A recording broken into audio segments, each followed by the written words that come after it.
Hello, my name is Vanessa. I'm 27 years old. Only a year ago, I went through a life-threatening event that resulted in my in-laws getting arrested and me getting a divorce from my husband. I know it all sounds crazy, so let me start by telling you a little about my relationship with my now ex-husband, Daniel. Daniel and I met in college and we started dating because we found out we had a lot of things in common. I ended up liking his company and the way that he always found a way to make me laugh. Besides, it did help that he was a very attractive man. We dated for a long while until we graduated before we decided that it was time for us to meet each other's parents. My parents loved Daniel, but when it came time to meet his parents, I couldn't help but feel like his parents did not like me.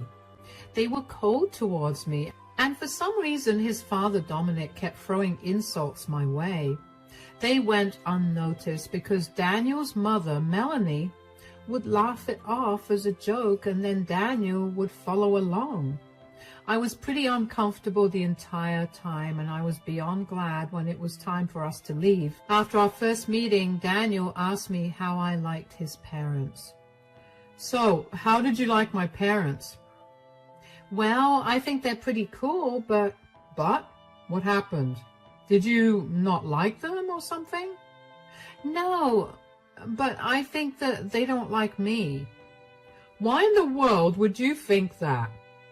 To start, your mom barely even looked at me, and the few times that she did, I swear she sneered at me. What? That's nonsense. My mom prides herself in being a proper lady. That's literally the last thing she would ever do. And then your dad kept throwing thinly veiled insults at me the entire time. Literally, when did he do that? When I was telling him that I was a legal consultant, he said, and I quote, "Lawyers are known to be scumbags, and they also tend to look like it. I wonder if my son has a thing for those." Oh, come on. He didn't mean anything bad by that. That's just my dad's sense of humor. That's a pretty messed up sense of humor, and very hurtful too, don't you think? I guess I've just gotten desensitized to it, but I can see how it can be hurtful to someone who isn't used to it. I'm sorry that they made you feel that way, but I promise you that they never intended to do it. Are you sure? Because if they don't like me, I'll respect that and keep my distance. I understand that sometimes you can just not like a person, and I don't want to seem annoying by being around them a lot. Hey, don't you dare think that way. It's been a while since I brought a girl home, and they're a little protective of me. I guess they were just trying to judge how you were for me. Don't take it to heart, please. Fine, if you say so. I didn't know how Daniel expected me not to take his parents' odd behavior to heart, but I tried my best. I met them a few more times after that, and every single time they treated me like I was stupid and inferior to them. I tried to talk to Daniel about it, but he never seemed to listen to me. Eventually, I gave up and resorted to avoiding much contact with his parents. About a year after we met each other's parents, Daniel proposed to me, and within 6 months we were married. At the wedding, Melanie and Dominic were very rude to not only me, but also to my entire family. I brought it up with Daniel, and we ended up having a pretty big fight. But like always, it did not lead to any results. He'd keep excusing his parents' behavior with them, just being overprotective of him, but I didn't see why that needed to include being so mean to someone's entire family. I could deal with their behavior, but there was no reason to insult and belittle my family. After that, I pretty much barely spoke to either of them, and that was the way it was for a good 6 months. Daniel tried his hardest to mend the relationship between me and his parents, but every time I caved and went to visit them, they'd get more egregious with their insults. I will say that no matter what they said or did, I never once retaliated. I was always nice to them, and I never penalized Daniel for not taking my side. I only expected an apology when they took it too far. One day, Daniel came back home from work and told me that his mom called and she invited us on a camping trip with her and Dominic. So my mom called me today. Oh, what did she say? She told me that she and Dad were going on a camping trip this weekend. That's nice. Good for them. Yeah, well, they invited us too, and I really want to go. You can go if you want to, sweetie. What about you? They invited you along as well. In fact, Mom insisted that you come along. Really? Why? She never liked me to begin with. This again. My mom loves you. She's just not openly affectionate. Honey, she tried to push me into our wedding cake at our reception. I don't think she likes me at all. So you're just going to turn down their invitation because you think that she doesn't like you. I just don't see why I should be there. I mean, I'll only ruin the mood considering how your parents and I don't really get along so well. That's nonsense. What has my dad ever done to you? He hasn't done anything, but he's sure had a lot of insults to throw my way whenever you're not around, which, by the way, your mom finds hilarious. Are you trying to make my parents seem like some evil in-laws or something? Because I do not appreciate that at all. Daniel, I'm not trying to do anything like that. I've been trying to tell you from the start, but you would never listen to me. I don't feel comfortable being in the woods with two people who blatantly dislike me. It's just not my cup of tea. Why can't you see this as my parents' attempts to make things up then? I mean, they were adamant about bringing you along anyway. Maybe they're trying to clear all your suspicions about them not liking you. How would they even know about my suspicions? I may have told them about it, but only because I wanted you to be proved wrong so you can become comfortable around them. Daniel, you can't do that. How do you know that they won't dislike me even more now? I know they won't, and that they don't, because they've invited you to our camping trip. Keep in mind that this is a very important trip, because when I was growing up, we would go on camping trips to bond as a family. Trust me when I say that this is their roundabout way of telling you that they want to make things right with you. Fine, if you say so, but if I feel like even the smallest thing is off, you have to bring me back home. Absolutely. You have nothing to worry about. I was still very skeptical about going on this trip with Daniel's parents. They had made it abundantly clear that they did not like me, so for them to insist that I come along on some camping trip with them made me feel like there was something wrong. This feeling did not go away, and I tried my best to ignore it because I wanted to desperately believe that the invitation was their attempt to fix our relationship. When the day for the camping trip finally came, I couldn't help but notice how antsy Daniel was. I asked him if everything was all right, and he told me that he was worried about whether I'd be able to keep up with all the hiking involved. I assured him that I was, and then his parents arrived to pick us up. On the drive to the campsite, I ended up falling asleep because the anxiety about the trip kept me up the previous night and on my toes during the entire day. So I had no idea where we had gone, which was my first mistake. When we got there, we parked the car a good while away from the camping spot and hiked for about an hour and a half before we finally found a place to camp. We set up our tents. Each couple shared a tent and unpacked the food we'd bought. It had been a relatively good time by that point. Melanie and Dominic had been surprisingly nice, and I enjoyed it. After dinner was done, I thanked both of them for inviting me along. Thank you so much for inviting me along on this camping trip. Daniel told me about how important these camping trips are to you guys, and it makes me feel so nice that you invited me to join you. Of course, you're our daughter-in-law now. You're part of our family. And also, Daniel told us about how you'd been feeling around us. Oh, forget about it. That was just something I confided in him about because I was insecure and probably overthinking things. No, we can't just let it go. We did not mean to make you feel that way. And we're really sorry that we did. We weren't trying to make fun of you or be cold towards you. It's just that since Daniel was born, it had always been the three of us. He's our only son, and we tend to be very protective of him. One could even argue too protective of him. We didn't mean to hurt or upset you, and we're sorry that we did. I get that. I mean, I love Daniel with all my heart, and he's a wonderful man. I see why you guys care so much, and I can assure you that I too want only the best for him. Yeah, she makes me very happy, and there's nothing better that I could have asked for. I'm glad that's the case. As long as you keep him happy, I'm sure we'll never run into any problems together. Dominic, don't say it like that. It sounds like we're threatening her, and that's the opposite of what we want to achieve today. It's okay. I'm sure that Dominic was only trying to be funny. Sure. Anyways, where's the hot chocolate, Melanie? Oh, yes, it's in our tent. I'll pour us some cups and be right back. Hot chocolate?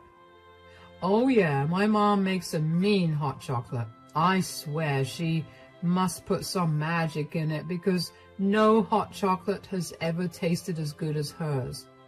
Well, then, I'm excited to try it. I was genuinely happy that night. I never expected my relationship with Melanie and Dominic to get any better. I was happy with things being the way they were, as long as Melanie and Dominic were a little more civil. But to hear them apologize and provide kind of reasonable reasons for their behavior made me feel like there was hope for my future with them. Just after Daniel told me how good Melanie's hot chocolate was, she came out of her tent and gave me a full cup of hot chocolate. I did notice that she was very particular about which cup was mine, but I didn't pay any attention to that because I was so happy about our previous conversation. For starters, her hot chocolate was very average. I didn't see why Daniel hyped it up so much, but I appreciated it out loud just to keep the good ambience going. I'm only saying this because I want to be a little petty, and it sets a good tone for what I'm going to tell you about what happened next. As I was reaching the end of the cup of hot chocolate, I began to feel very drowsy. I don't remember how or when I ended up in my sleeping bag, but I did. When I woke up the next day, I felt groggy and I had an almost head-splitting headache. My stomach was also feeling very weird, but I didn't have time to focus on that because I was suddenly very aware of how I was sleeping in a sleeping bag without a tent to cover me. In fact, Melanie and Dominic's tents were gone as well. Out of panic, I picked my phone up to call them only to realize that I had no network. I felt panic rising in my chest. I couldn't believe that I had been abandoned. I tried calling out to them and I hoped desperately that they were playing some sick joke. But after half an hour of calling out to them, I finally made peace with the fact that I was abandoned in the middle of nowhere with nothing on me. They had taken everything I had to. With nothing else to do, I decided to walk around to see if I could find my way out. I think I walked around for at least an hour before I was approached by a man. Hey there. Hey. I'm sorry, I'm not trying to be creepy, but I couldn't help but notice that you seem a little lost. Well, I have no idea where I am. Not that you could help me. Wait, can you? Yeah, of course, I'm the park ranger. See, here's my name tag. I'm Sean, by the way. My buddy and I were scouring the area because we thought we heard the rustling of leaves and such, and we figured that there was someone around here. You know, this is a prohibited zone, right? Oh my gosh, I'm so sorry. I had no idea. It's okay. You do look a little worse for wear. Why don't you follow me to the cabin and tell me how exactly you got lost? Sure. What do you want to know exactly? I came here camping. I went to sleep, and when I woke up, it was late in the afternoon, and I was lost. Did you come here to camp alone? No, I came here with my husband and his family, but they all left me behind, which is why I ended up wandering around so I could find some way to get back home. They just left you behind? Yeah, and the funniest part is that I was just beginning to think that his parents liked me. Turns out they didn't. That's rough. But how did you not hear them clear everything out? I mean, they couldn't have been very quiet. I know, right? That's what I was thinking too. I mean, I even slept in very late, and that never happens. I have a very strong built-in clock that never lets me sleep past 8 a.m. no matter when I go to sleep. Your body clock is amazing, but your not waking up is odd. Do you think there was any foul play at hand? You know what? Maybe there was. Why do you say that?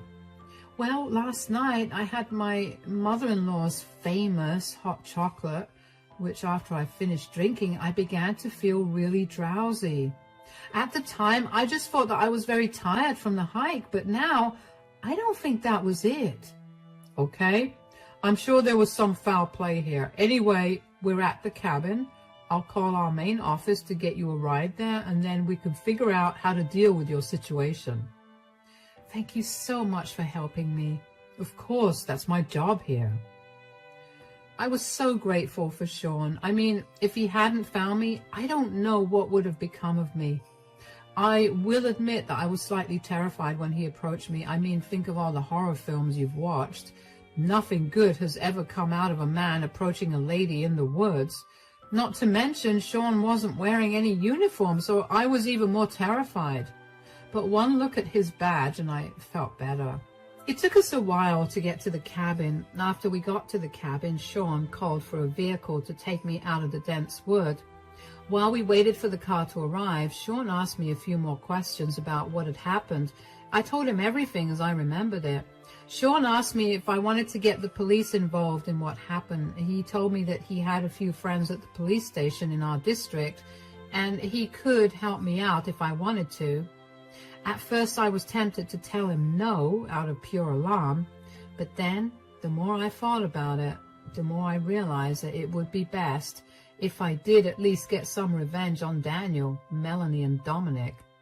I needed to find out if they drugged me and what they used to drug me. So I told Sean that I would be okay with getting the police involved, and he quickly made a few phone calls. Just as the car for me arrived, Sean told me that the cops would be waiting for me at the main office. I thanked him profusely for his help, and he smiled at me.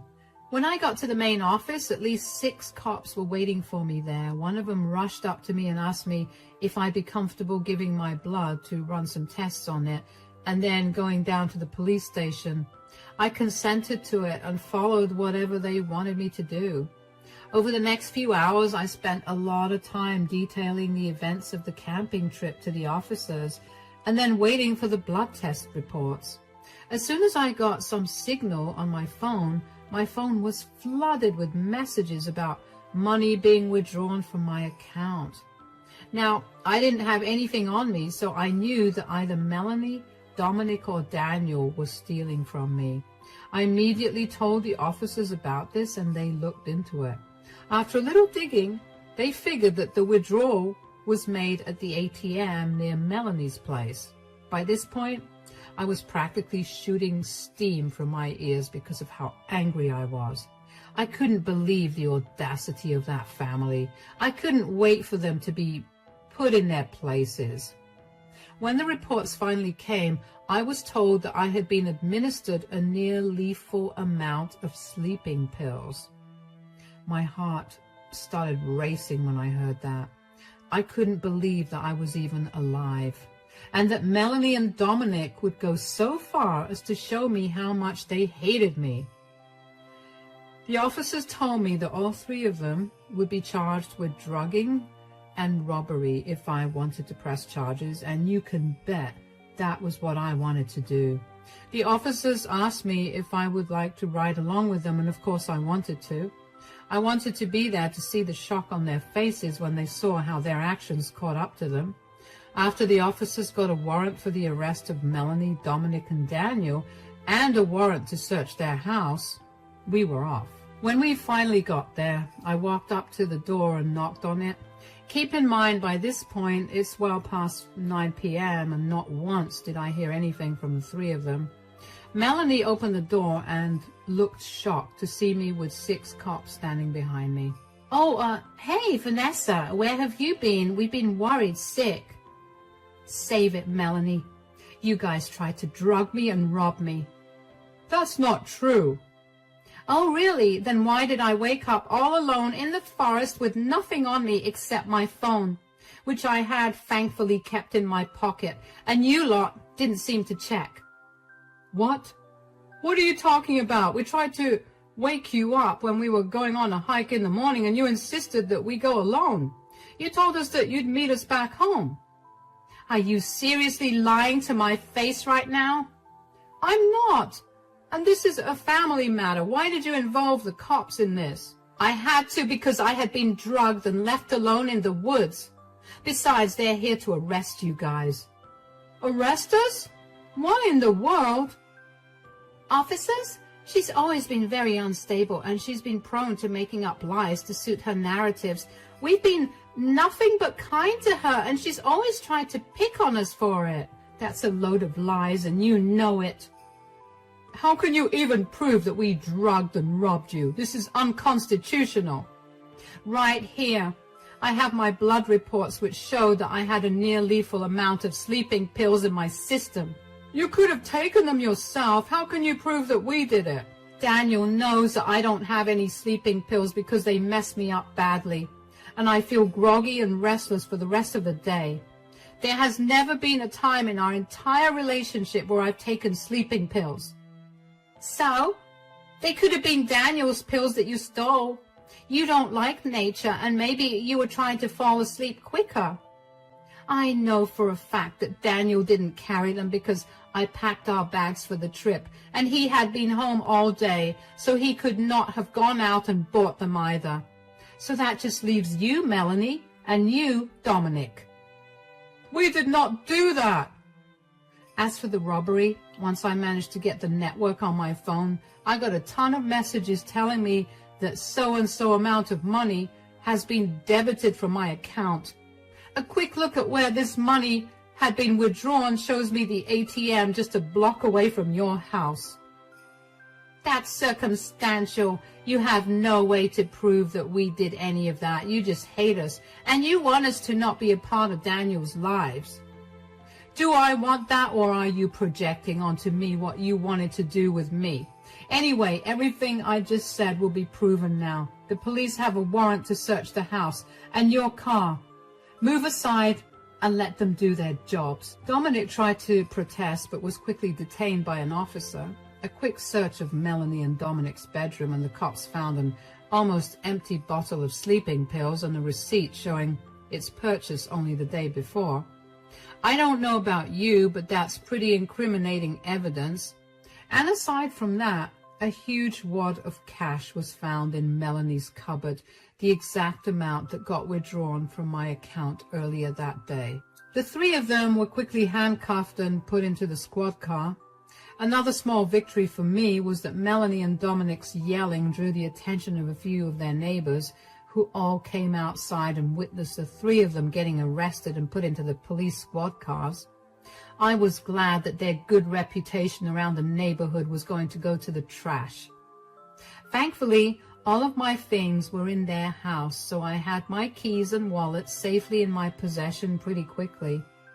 One of the officers escorted me home after the three of them got arrested, and I thanked him a lot for everything he did.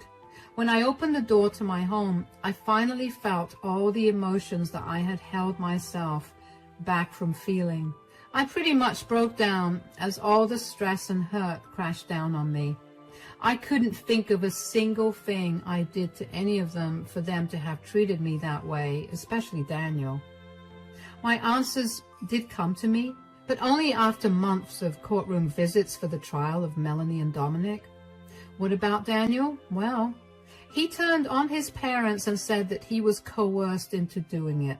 He said that he was only a witness to everything that happened and that he never did anything to aid his parents.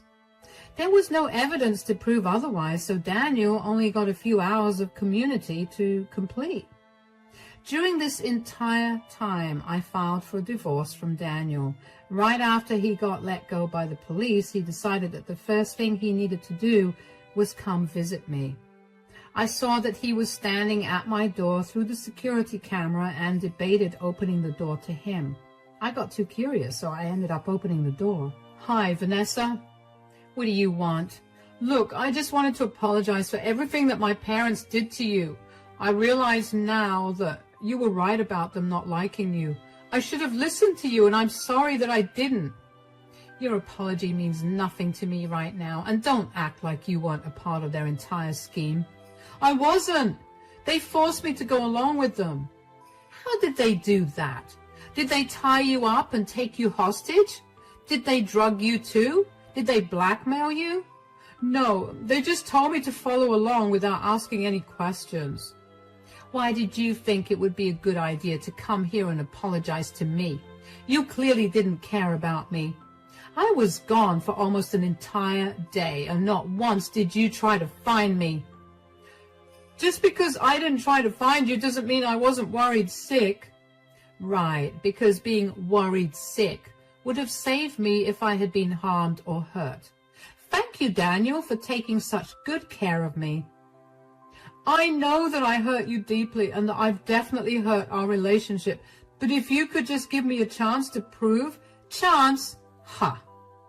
You're not getting any chances, Daniel. I want nothing to do with you. This is it, the end. You need to leave me alone and never interfere with my life again." "But I didn't do anything. It was all my parents doing."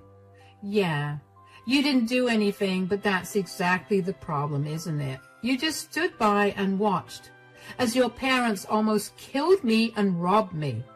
You're lucky that you got away without a punishment. You'll be served the divorce papers soon. Goodbye."